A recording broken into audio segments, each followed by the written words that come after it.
I gotta let that ride. I gotta let it ride. You need to buy Tariq Elite boots, yeah. Tariq Elite boots. Baby, what I'm trying to say. You need to buy some Tariq Elite boots, yeah. Tariq Elite boots, yeah. TariqElite.com. TariqElite.com. TariqElite.com. Anyway. Oh, man. What's going on, family? What's up, man? Welcome to the Tariq Elite Radio Show. Glad to have everybody tuning in. It is Christmas. I'm doing a Christmas show. I'm doing this show kind of late. I was supposed to do the show yesterday, but I got family in town. I got family here now, but I decided to come down and do a live show for the family.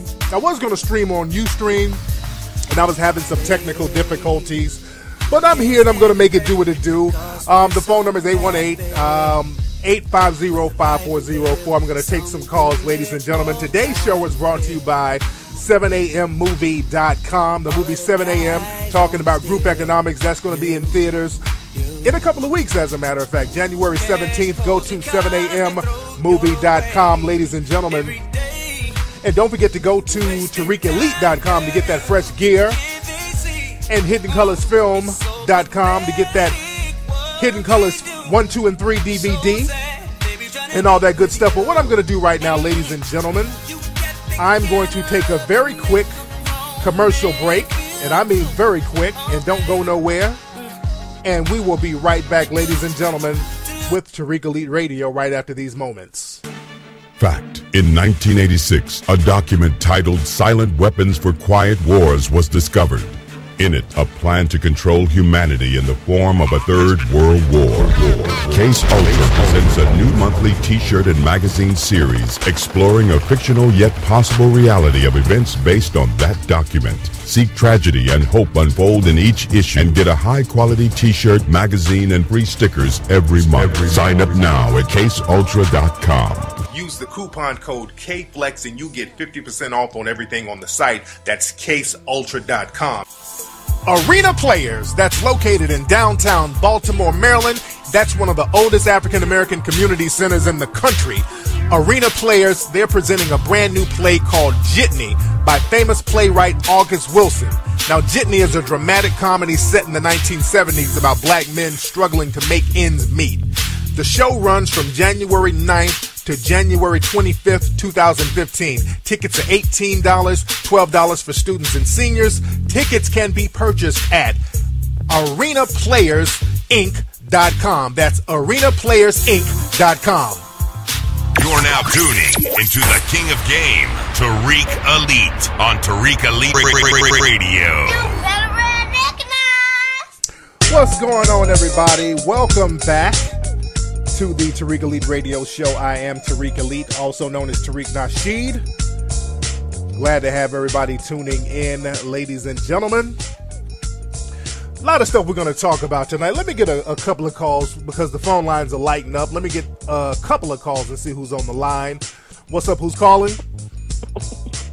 Hey, Brother Tariq. This is Kim Success in Chicago. How you doing? I'm beautiful, Kim Success. How you doing, sister? I am great. I am so excited to be on the call. You talk about group economics, and I sent you a flyer. I wanted to let you know that that a group of us are putting together a school, and we're doing a fundraiser, a 12-hour fundraiser, and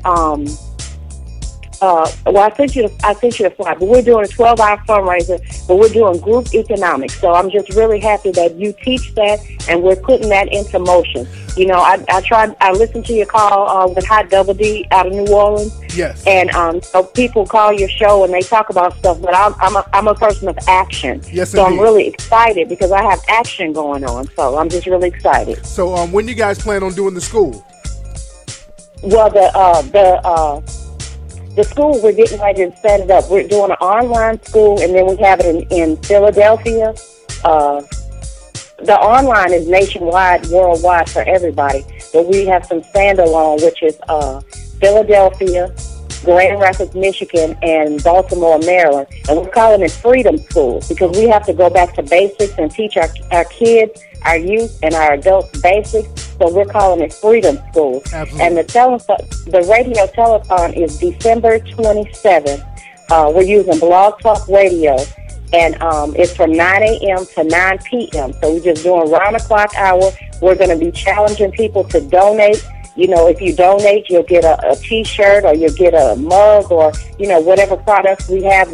They can get Hidden Colors because I think I was going to text Double D to see if I could do Hidden Colors where, you know, if you make a certain amount of donation, you can get a Hidden Colors DVD. Okay. So we're just putting together the products and that. And I'm just excited because There you you preach the group economics, and we're doing it.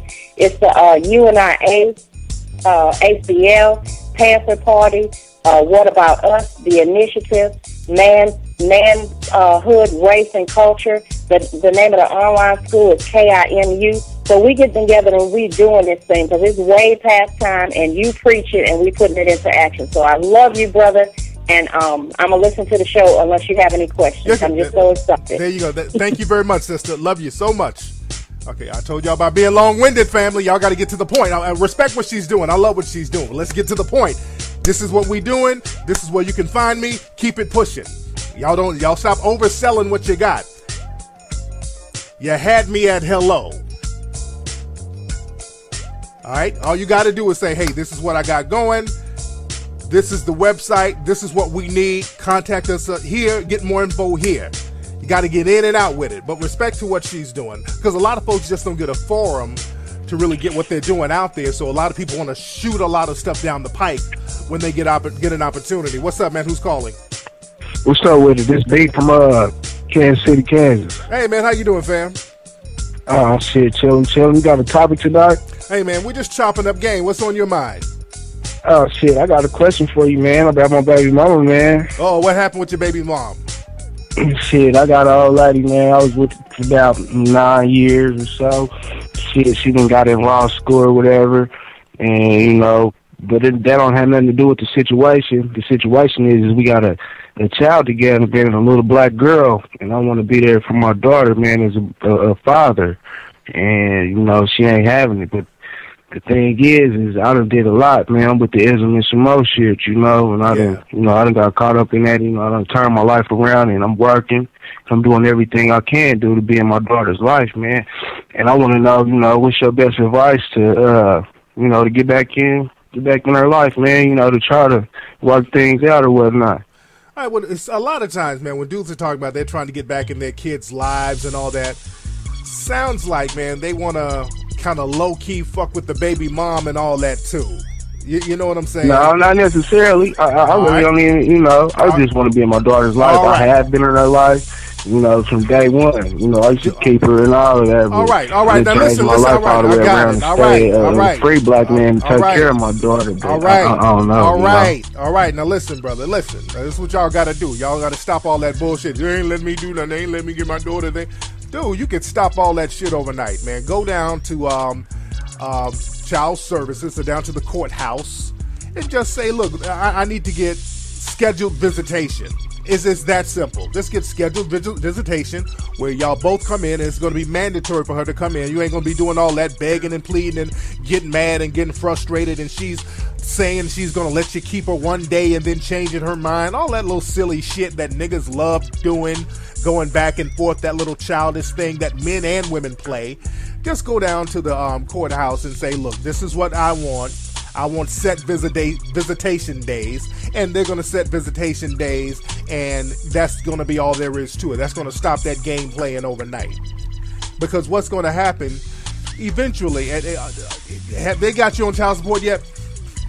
No, I mean, shit, it's an open case on me, but with her being alone and all of that, she done had something to where they just stopped the child support from coming after me. I don't know what she been doing, man. I really want to get back with her, though, to be honest with you, because she's in the courts, like I said, and she can really fuck me over on some right, whole and other that's shit, another man. thing. A lot of dudes are scared to go ahead and do the court thing because you're scared that they're going to hit you up with the papers. You dig? So it's like a catch. She already hit me with the paper. I'm about $700 a month strong in just daycare. Dude. Daycare alone. And I see her every weekend. You know, that's not even an issue. Man, if she has already hit you with papers, take your ass down to court Monday morning and go ahead and get visitations and stop playing with this woman. You dig? It's that simple. Brother, you already been hit with paper, so you should have been down to the court getting your visitation days, talking about what she letting you do. Y'all got to stop playing games with these kids and get on the ball, man. Go down to court first thing Monday. I'm talking about Monday morning. You feel me? Dig it. All right, man, I'm going to holler at you. Oh, man. Anyway, let's talk about some stuff that's going on in the media, family. You know, a lot of people are talking about Iggy Azalea, that's her name, the white female rapper. A lot of people are complaining about her.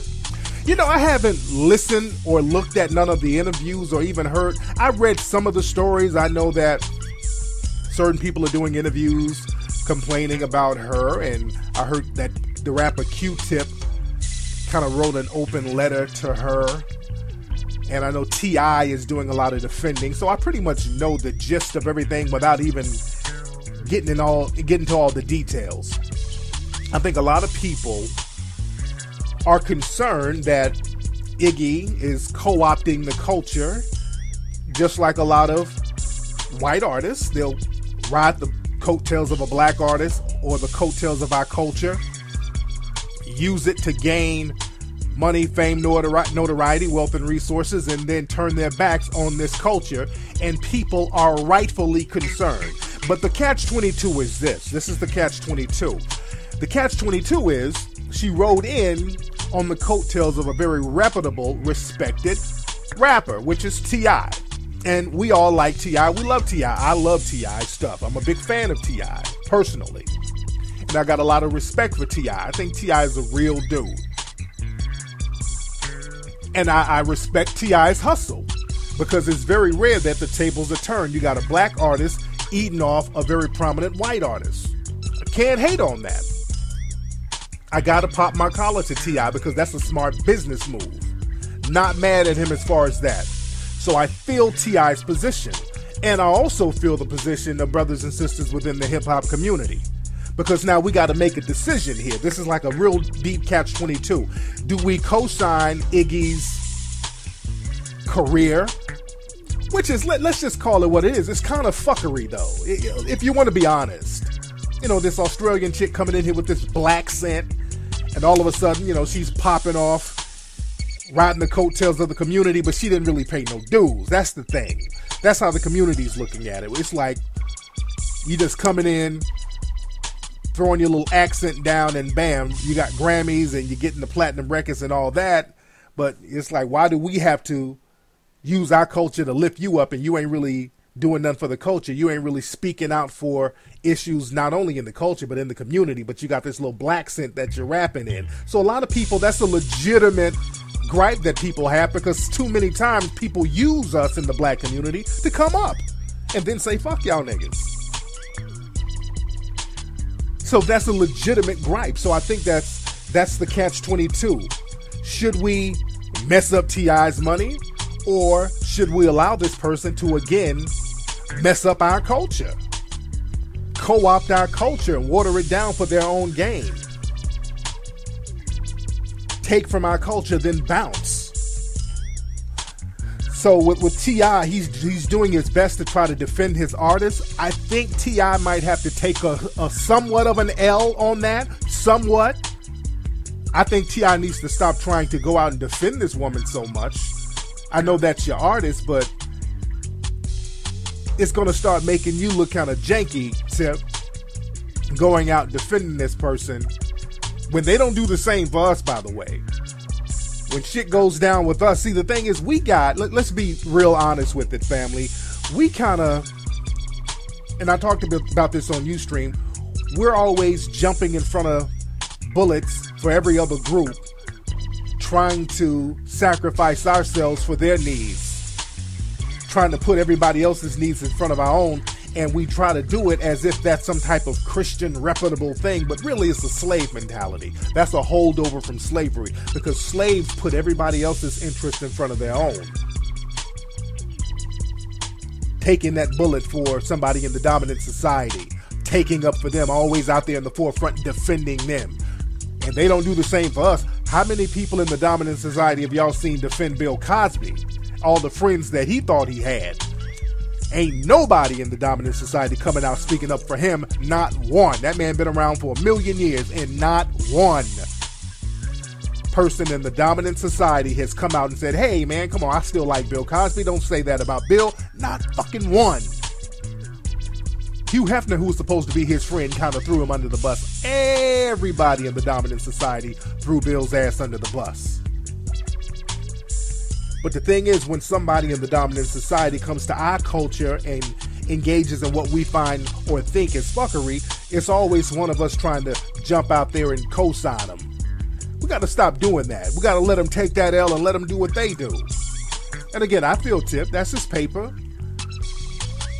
But how is this going to end for the culture? How is this going to turn out for the culture? And look, some of that Iggy chick, her songs are not bad. She got some catchy songs, but the thing, it's like we don't want to be used as a culture no more. And it's not the same as Eminem. See, Eminem, what I give him props, because Eminem paid dues. Eminem paid dues, and Eminem earned his spot, and I respect that.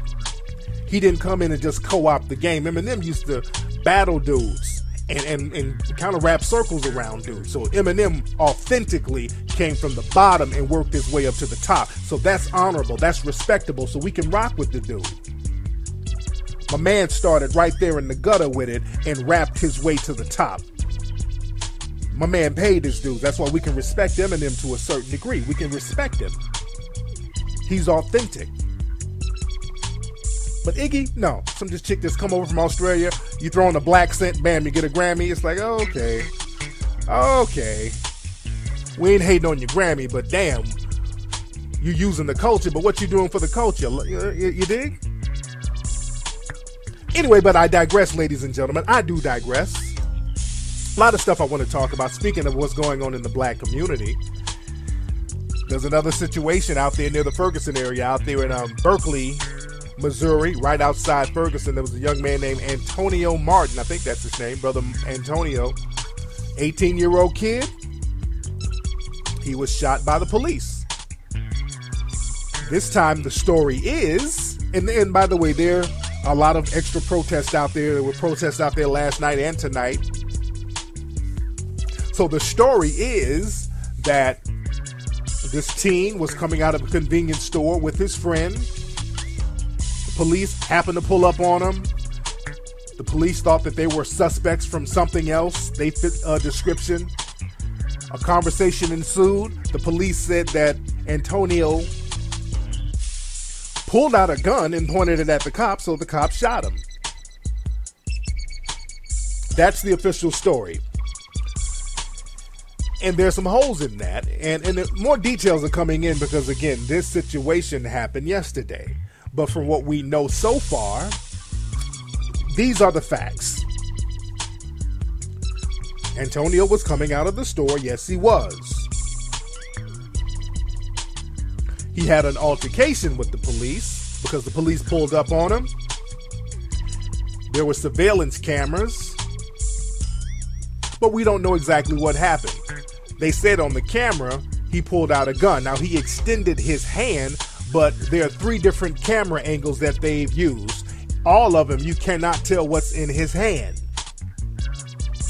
In none of the angles, you can't tell exactly what's in his hand. But the whole situation looks kind of fishy because one shot of the surveillance camera, it looks like he has a phone in his hand, like a smartphone. And some people speculate that what he was doing was lifting up the phone to film the cop harassing him. That kind of makes more sense. But again, we don't know the details. Again, we do not know the details. The white supremacists out here, and the suspected white supremacists are going nuts at this moment. They're like, oh, that nigga got what he deserved, that thug got what he deserved, and that's what we're going to talk about later. We're going to talk about code words of the white supremacists. But a lot of them already on social media, the white supremacists are having a field day. As usual, they celebrate when African people are killed. But when you look at the scenario, what happened with this young man, let's see what makes sense. So he's coming out of a convenience store. He just happens to have a gun on him. He happens to have a gun on him in the middle of the night, just for whatever reason. He's not going to rob anybody. He's not going to a robbery. That area, Berkeley, has a pretty low murder rate. It's like one person a year gets murdered out there, so there's not a threat. But he's walking around with this gun. Okay. Let's just look at the logic here. He's walking around this area at the store with a gun for whatever reason. The cops pull up on him, question him, and for whatever reason, he calmly pulls his gun out and aims it at the cop. And he doesn't shoot. He aims the gun at the cop. According to their narrative, he doesn't shoot. He gets shot. Now, people also say that they took pictures at the location and there was no gun at first. Then later on, a few minutes later, there was a gun there. So that looks suspicious. They also left him alive for about 30 minutes. He did not die immediately. So he lay there, bleeding, for about 30 minutes, and they did not allow medical help. Because basically it seems like they were letting him die out so that he couldn't tell his side of the story. That's the protocol right now with a lot of black males getting shot by these white supremacist law enforcement officials. They kill you and they have to kill you, they have to shoot to kill. So that you can't sue the city, so you can't go back and tell your story. Dead man gives no testimony. So when you're dead, they can create whatever testimony they want to create. They can paint any picture of you they want to paint. And the surveillance cameras just conveniently don't have close-ups of what was in his hand. None of the angles. Also, the cops had body cams on, and the cops just conveniently didn't have their body cams on. Also, the St. Louis area, they're known for planting guns on cops. I want you guys to go to YouTube, type in St. Louis police try to plant gun on man. There was a story earlier this year we put on Facebook where a cop was trying to get him to plant a gun on somebody in St. Louis. So now we got all of these factors in. The St. Louis police is known for planting guns. So now it's not a stretch to believe that their asses put a gun out there. So I'm looking at all the angles. I don't trust nothing these law enforcement officials say. And also they have a track record of putting known white supremacists witness testimony to grand juries. None of them should be trusted. You should question everything.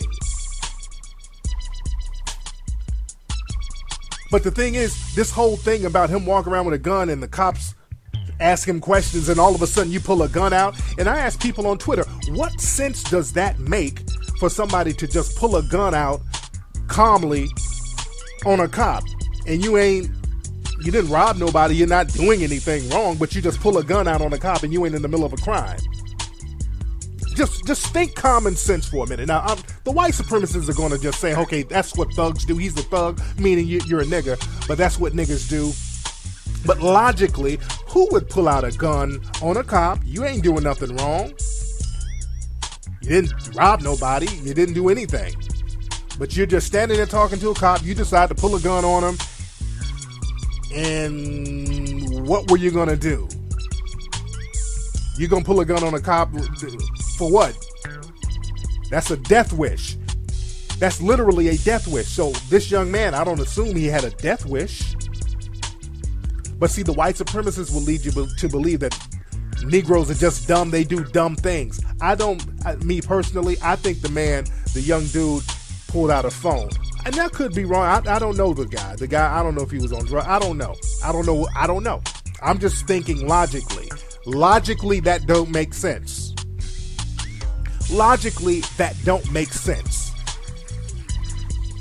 So let's say he pulled the gun out and shot the cop. What the fuck was he gonna do? What was he gonna do? That's suicide. Just to randomly walk down the street, a cop stop you, you shoot him. What are you gonna do?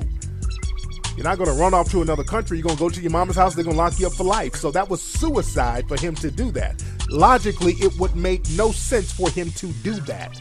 Just think about that for a minute. And black folks, don't put on your white supremacist goggles, because a lot of times black people start thinking like the white supremacists think. The white supremacists, they believe anything negative about black folks, so I pay them no mind. There's the white supremacist trolls. They've been hitting me up on Twitter all day with their rhetoric, and I'm going to talk about some of those code words that they like to use, by the way. Let me get a couple of calls before I get into that. What's up? Who's calling? What's up, King Flex? This is Jay calling from Chicago. Jay from Chicago. How you doing, Jay? Doing good. Nice to talk with you. All right, man. You in bed, Jay? Basically, just coming in a little late on your subject. Okay, but I'm saying you sound extra comfortable, and it's making me nervous, brother. Are you laying in bed, man? You sound like you got a pillow between your legs, looking at the Lifetime channel or some shit. You all right? Oh no, I was just coming in from work. So okay. I'm not late a bit. Okay, good, because you just sounded real funny style. But go ahead, brother. No, anyway, I just want to say you got a good show, man, and a lot of your game really helped me out in what I was doing in my whole life. So just want to give a shout out. Okay, man, much respect, man. Thank you, brother. I swear this nigga sound like his ass is in the bed with a plate of hot Cheetos looking at the damn view or something. I just don't like the way that brother sounded, man. Y'all, when y'all call me, man, y'all just kind of butch it up a little bit, man. God damn. All right, I digress. By the way, I'm doing a lecture out there in London, England. I'll be in London, England in March, the beginning of March. We're getting everything finalized now. I'm going to give you all the details on that. It's going to be huge. We're going to make it do what it do out there. Y'all better come out and see that, all my brothers and sisters out there, because they've been wanting me to come out there for a minute. Also, I'm doing another lecture in Chicago in March, too. I'll give you guys details on that pretty soon as well. One thing that I want to talk about, I was looking at, speaking of the Antonio Martin situation out there in the Berkeley area, there was some live footage, streaming footage of what was happening out there last night. And one thing I noticed is that right when the brother Antonio was killed, his body was still out there, and crowds were forming, and there were a lot of people who were getting riled up. A lot of people were getting riled up out there. A lot of people were challenging the cops. And it's very important for us to get a code, because I'm looking at some of the behavior out there, and people, again, are emotional. You don't know what to do. But it's time for us to get a code. We have no code. When stuff happens to us, we're just all over the place. We get emotional. I mean, people were just doing all types of stuff. The cops got on code. When that young man was killed, the police started lining up in like an L formation. They were lining up in front of the store where the kid was killed. And the cops had stone looks on their faces. They were stone-faced. And there were black brothers and sisters walking up to the cops, yelling at them, "Why are you doing this? Why y'all keep doing this to us? Why?" Just yelling at the cops. And I'm like, that's not what we need to do. Yelling at cops is pointless. Oh, we need a code. Family, standing out there yelling at soldiers in the middle of a war, what's that gonna do?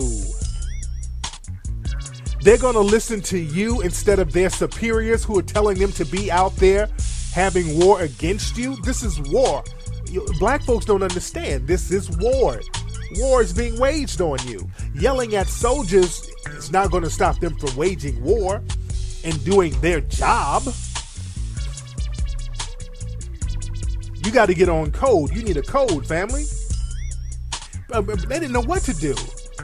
And also, and I respect their ambition. I'm not trying to shit on the brothers and sisters because, again, I'm glad that some people are out there bringing attention to what's going on. But the end game ain't just protesting, because a lot of people just get caught up on the protesting. Like that's the end game.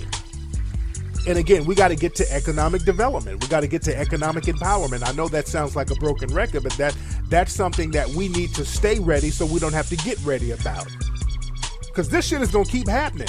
And I'm going to keep saying the same thing. It's going to keep happening because we are not ready financially. We don't protect ourselves financially. We don't have an economic base to kind of move politicians and deal with the police system economically. It takes economics to do that. It takes group economics, and it takes the group code to do that. And looking at some of the live footage out there where the young man was shot, his body was still out there basically, and some people started fighting the cops. Now, I can understand that. I'm like, if you're going to go in, they're just getting it all in. I get that. And some people were yelling at the cops. And there were some groups of young dudes just standing around laughing and joking. That's the thing that bothered me. There were a group of young men, I'm looking at the live footage, and they were just standing not too far from the cops and all that, but they were like in their own little circle, laughing and joking and snapping on each other. That little childish nonsense has to go. You're in the middle of a damn war, and y'all think it's fun and games. Y'all out there joking and laughing. There's people literally killing you. There's a dead body sitting there that could be any one of you. And y'all out here laughing and joking and giggling like this is fun and games. See, the thing is, black folks, we got to get off this thing where we all get together to have a good time. That's this whole laughing to not cry nonsense that we get on. We all have to get together in a room and basically start partying up and having a good time. And it ain't about partying up and having a good time all the time. Sometimes you got to get together and come together with a code and come together with a purpose. Because again, when people get together, they don't have an agenda, they don't have a code. Shit is just haywire.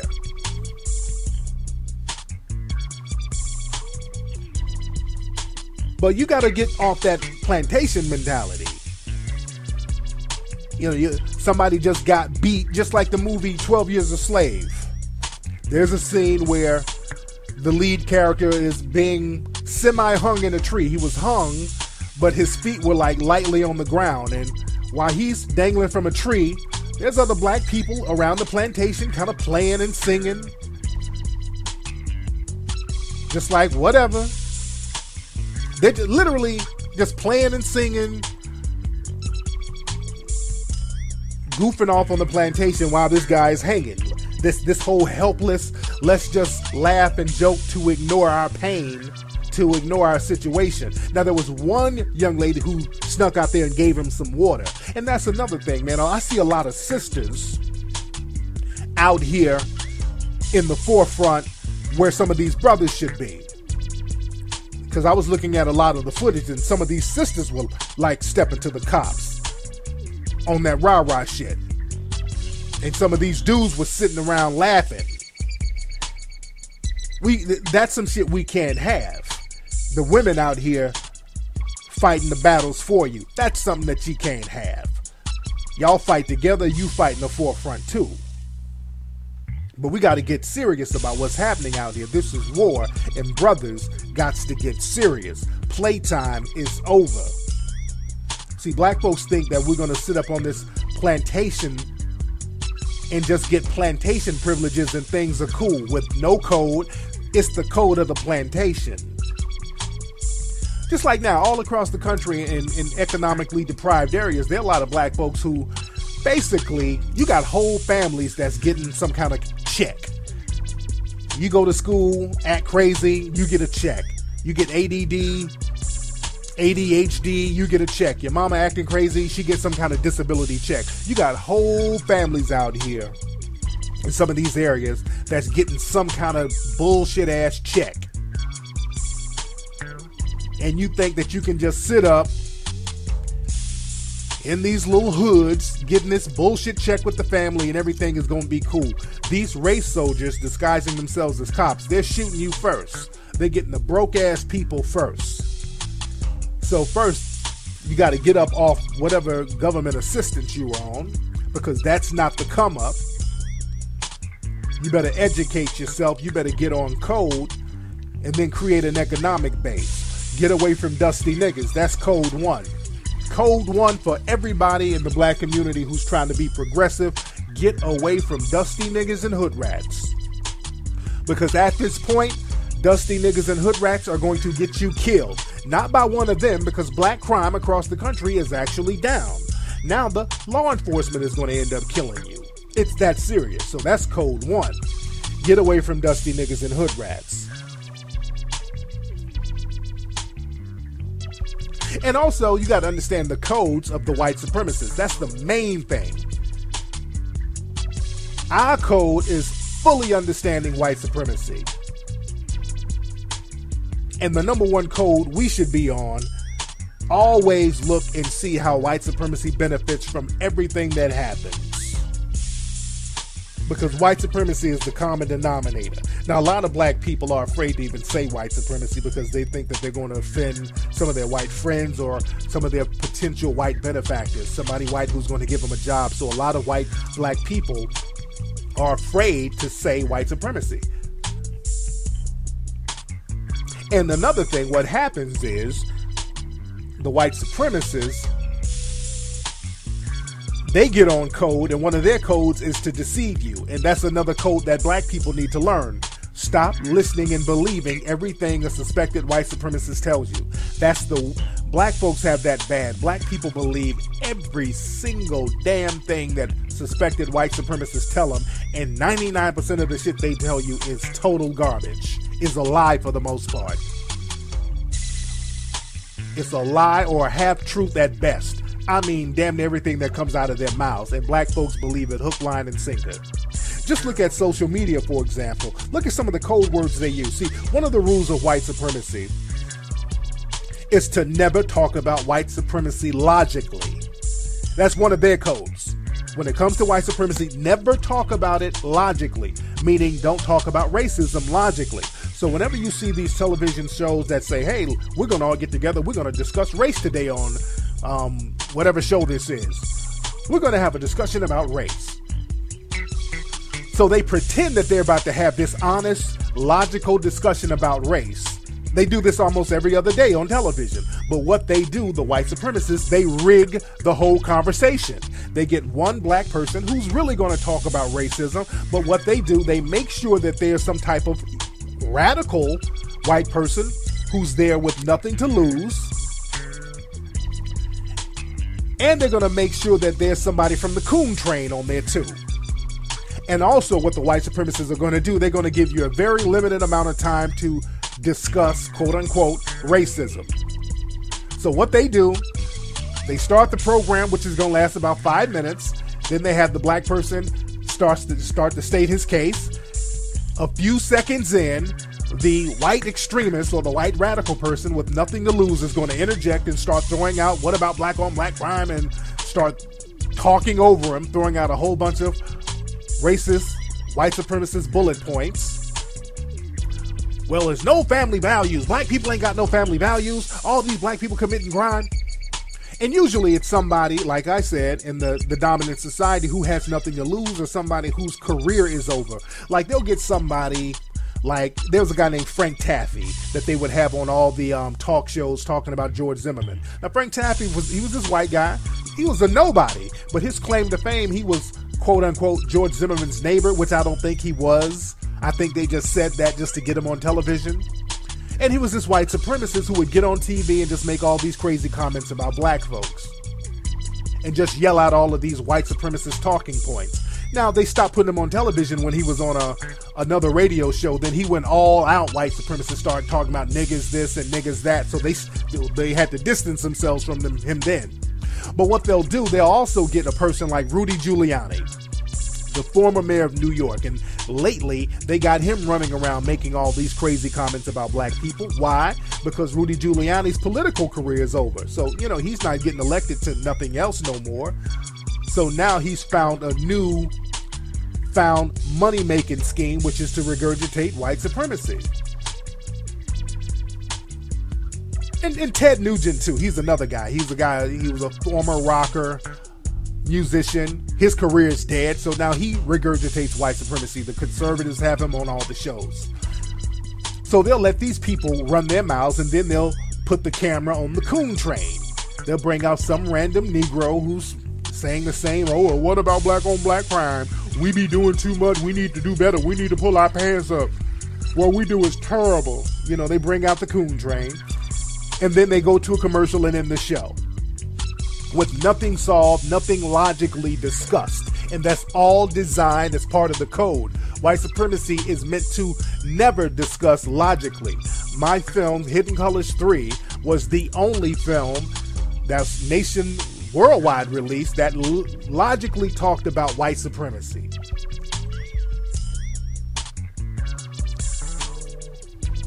The only book, well, only DVD, the only film that talked about white supremacy in a realistic way.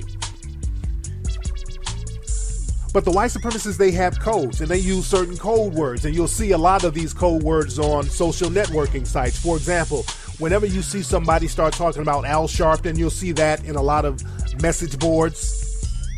When we're talking about race, or when the conversation is about race, they're talking about all of these police shootings. You'll see a lot of suspected white supremacists talk about, well, Al Sharpton, oh, that Al Sharpton is a race baiter. Al Sharpton is this. Al Sharpton should get this done to him. Al Sharpton is a code word, family. Al Sharpton is a code word for black people. Because we all know that Al Sharpton is not our leader. Nobody in the black community has ever said that Al Sharpton is their leader. When shit happens, Al Sharpton just kind of shows up, and the media follows him because that's their guy. A lot of black people are saying, hey, we don't want Al Sharpton around what we got going. Hey, don't bring Al Sharpton around here. A lot of folks are distancing themselves. Even with Jesse Jackson, they used to do Al Sharpton and Jesse Jackson, but so many people have said, hey, we ain't fucking with Jesse, so they can't use Jesse no more. So Al Sharpton is the go-to code word for black folks. Now, another code word they use is thug. And we know that. Thug is the new nigga. Thug is any black man under the age of 25. Possibly older, but any black man under the age of 25, when they say thug, that's who they're talking about. It don't mean criminal, because it used to mean criminal, but it means black person, and the word thug is to criminalize them, because black people, in order to enslave black people according to the 13th Amendment, you have to be criminalized, so they have to use criminalizing terms, like thug. Thug is just a term that they use to criminalize all young black men. No matter if you have a criminal record or not. They call Trayvon Martin a thug. He never had a criminal record, grew up with his mom and dad. Mike Brown, he didn't have a criminal record. Jordan Davis didn't have a criminal record. They called him a thug. Grew up with his mom and dad, so all that shit about there's so many thugs because there's no fathers. All these kids grow up with fathers, but they still get called thugs. So all young black men are thugs. So understand the code words. And this is how they communicate with each other. Also, when they use terms like, and this is very common on Twitter, when they start talking about, well, Democrats and conservatives and progressives and leftists, when they start trying to talk about that, that's a code for let's not focus on white supremacy. That's just a deflection tactic. That's all it is. It's nothing but a deflection tactic. And again, the white supremacists, their code is to do anything to get you to not focus on white supremacy. That's their job. And I was teaching people how to deal with these trolls and their code on Twitter by using your own code. Your code is to stick and focus on what you need to focus on, which is white supremacy. Never let them take you off focus. That's your code. You can engage in some of the semantics or whatever, but always bring it back to what the focus is, which is white supremacy. Because they'll start in the suspected white supremacists, they've been hitting me up like, Tariq, oh, I don't like the term white supremacist. That term makes me uncomfortable. And I say, well, damn it, white supremacy makes me uncomfortable. The system makes me uncomfortable. The system makes all of us who are subject to white supremacy very uncomfortable. Well, they say, well, Tariq, it's not about white supremacy. This is about police brutality. All races get beaten by the cops. No, all races do not get beaten by the cops all the time. On a weekly basis, legally, when you're unarmed. No, that's not true. As a matter of fact, we're the only ones who are repeatedly getting killed and we're not armed. There are white people who are armed and they deal with the cops and they don't get killed. There were 2 cases this week. There was a case, I think, in Illinois, and there was a case in Philly. One case in Philly, this white guy shot inside of a bar. The police came, he shot at the cops. They took his gun and arrested him. This happened Monday in Philadelphia. Look it up. This guy shot at cops, white dude. They wrestled him and took his gun and charged him. Walked away alive. So when people talk about all that, you deserve to die if you pull out a gun on a cop. And I've asked people several times, did this white guy deserve to die? And they never answer. There was another case. Well, there were 2 other cases, as a matter of fact. There was one other case somewhere in Illinois. I can't think of the name. If y'all email me, I'll get the name for you. I had it on my computer, but this stuff happened so fast. Another white guy. This dude, and I like to give you guys proof. If y'all email me at kflex4, the number 4, life@yahoo.com, I'll give you the link if you need it. But this guy, white dude, got into a fight, I think at a club or a bar, then got into a fight with 2 cops, got into a fight with firefighters. Then he needed medical help. The ambulance came. Then he got into a fight with the people in the ambulance. And they still arrested him. Took him alive. They didn't kill him. They didn't call him a thug and nothing. None of that stuff. Now, when a white person does get killed for being armed, usually they be on some Rambo shit. They don't just kill random white people. There was another case in San Diego. It was a white dude had a gun pointed at the cops. They took him alive. These white guys shoot up movie theaters. They take them alive. They shoot up daycare centers. They take them alive. They shoot up schools all the time. They take them alive if they don't kill themselves. This one guy out here in, I think, Salinas, California, this dude was shooting at people on the street, white dude.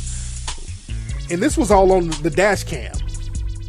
Somewhere in Northern California. I think it was Salinas, California, but the dude was, the dash cam showed him shooting at people.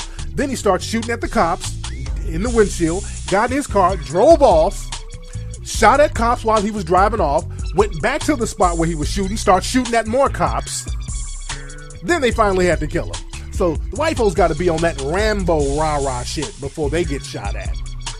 We jaywalk and get choked out, shot, killed, and people say we deserve it.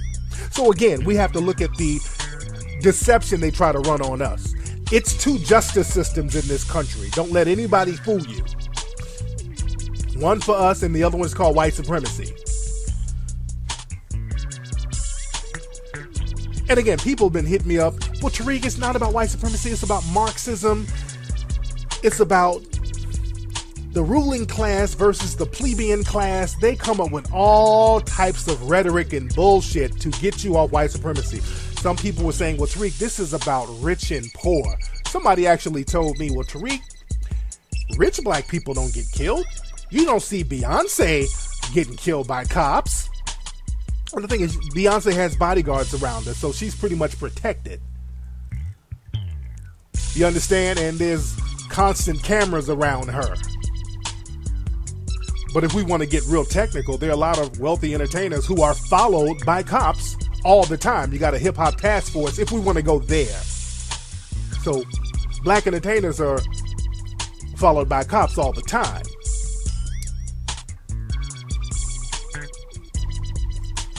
And also there was law enforcement around Biggie and Tupac when they died, but I digress. There was FBI following them when they died, but I digress. Okay, I won't even go there. I won't even open that up. But people say again, well, Tariq, it's about rich versus poor. The poor whites and this poor blacks, and poor whites get treated bad. You don't see poor white people getting shot legally on a weekly basis while you're unarmed. You don't see it. It just doesn't happen. You might find a rare case of a white sacrifice, but it doesn't happen. It doesn't negate the fact that the war is against black people. And another thing, family, don't let people try to trick you into believing that they're not practicing white supremacy just because they're buddied up or hugged up with some black person. There was a couple of white ladies who had pictures of them all in Africa with children, and there was another white lady.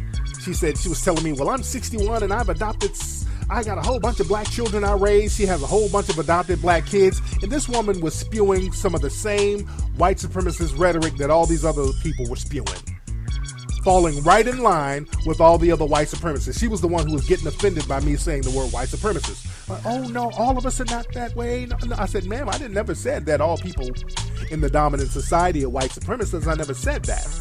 But there are white supremacists who are running the show because we are in a system of white supremacy, and you non-white supremacists, you haven't done anything about it to dismantle that system. Like, oh, that just makes me feel like you're putting all of us in the same category. I'm like, wait a minute, because whenever a black person does something, y'all immediately put us in the whole category together. It's all of a sudden when a black person does it, it's black culture's fault. Oh, you black folks, it's your culture that creates this. Y'all fatherless and you're motherless and y'all ain't raising your kids right. It's the whole black community to blame when somebody black does something. But when white supremacy is criticized, all of a sudden it's like, oh, don't judge me. Oh, don't judge me like based on the actions of others. Don't work that way. You can't have your cake and eat it too. And there was another guy who hit me up tonight. This guy, another white supremacist, sitting up here bragging about his black girlfriend. He sent me pictures of him and his black girlfriend. He has a whole bunch of pictures, and I put this on Facebook. He was like, well, Tariq, me and my black girlfriend think that Antonio was a no-good thug who got what he deserved. He's sitting up there with a black woman. Go back and listen to my show called The Negro Bedwench. You'll see what I'm talking about. But I might not even put her in the Negro Bedwench category, because the woman he was with, she looked like somebody he done picked up in Africa, because he's like, this dude, he's like one of those international tricks. He goes to all these little third world countries tricking his money off. So, you know, the chick that he was all up on, he was just probably making it up or whatever, because he looks like a big international trick. So I'll give that sister the benefit of the doubt. I won't throw her under the bedwench bed so fast, because again, these white supremacists are sick and illogical. But the point is, man, we got to get a code of conduct, because the white supremacists, they get a code of conduct. They will lay it with you. They'll raise black children and still have a code to maintain white supremacy. And they fool you into believing they're liberal and they're compassionate and they are all about equality, as long as you are in an inferior position under them. I'm always going to focus on white supremacy until we get a system of justice to replace that. Anyway, y'all, that's been today's episode of the Tariq Elite Show. Man, I hope everybody have a great Christmas, a great holiday. I'm going to be out of the country next week. I will broadcast from wherever I am. I know I'm going to Hawaii first and some other spots. I will keep you guys posted on that. Don't forget to go to HiddenColorsFilm.com to get the Hidden Colors 1, 2, and 3 DVD. Y'all have a good night, good weekend. I'ma holla.